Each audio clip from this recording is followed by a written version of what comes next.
Karon nga buntaga mga bay, hindi ka na ako nagsimba. Siyempre sa atong adlaw ko mga Domingo man, di ka dyan nato kalimtan magsimba. No, kay sauna mapanahon, di mga dyan ako hinambahon. Pero katungod kay lagi na kaning nagatuo mga dyan na ang Ginoo ra mga dyan makasulbad sa tanan, no, kung mga ato mga kinahanglanon. Kung di lang na ang Ginoo lang nakahibayo, no. Mao nang di ka dyan nato kalimtan ang adlaw sa Domingo na magsimba.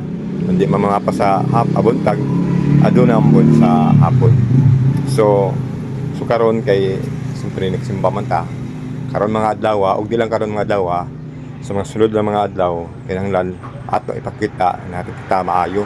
Mao nang karon adlaw kay bakante man ko, wala mo ko sa bukid, siyempre doon na po ko wala tunon diri sa ubos, diri sa Karawsan, para aron pod mahinlo mahapsay ang lantaw labi na sa mga customer.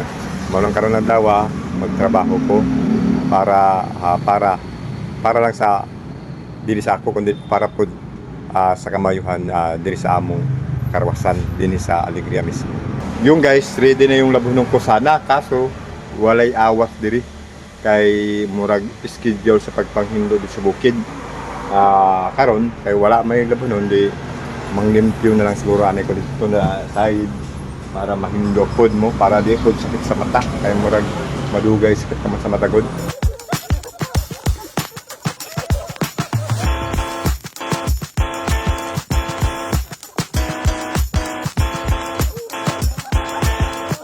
Guys, tapos na yung kanal na yan. Ang kulang na ng tubig. Tapos yung damo doon, sunod na yan. Yung mga plastic muna. Yung nilinisan ko yung nagdaang araw, gusto na malinis na, may kalat na naman, wala talaga. Imbis na naglinis tayo, tapos lalagyan na naman basura. At dyan guys, marami po dyan mga buti na mga tinatapon, kaya yan naman po ang next project ko.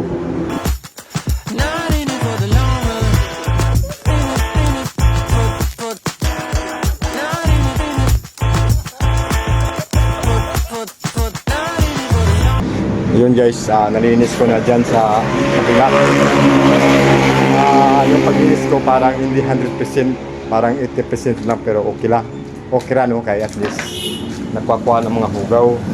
Karon wa ko mapilit yung mga sagbot-sagbot kay sunod na lang ito.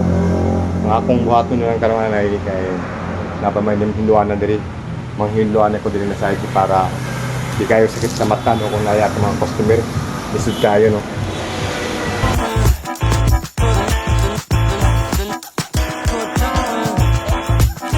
So guys, tapos na yung nandun.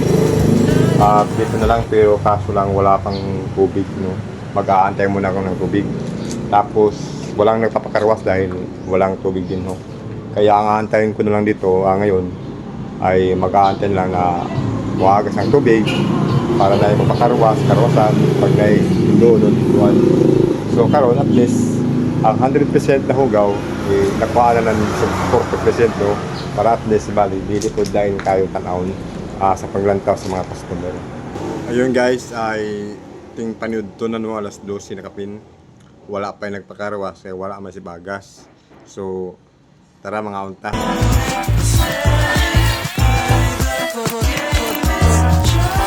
Guys, mag-aalas 6 na.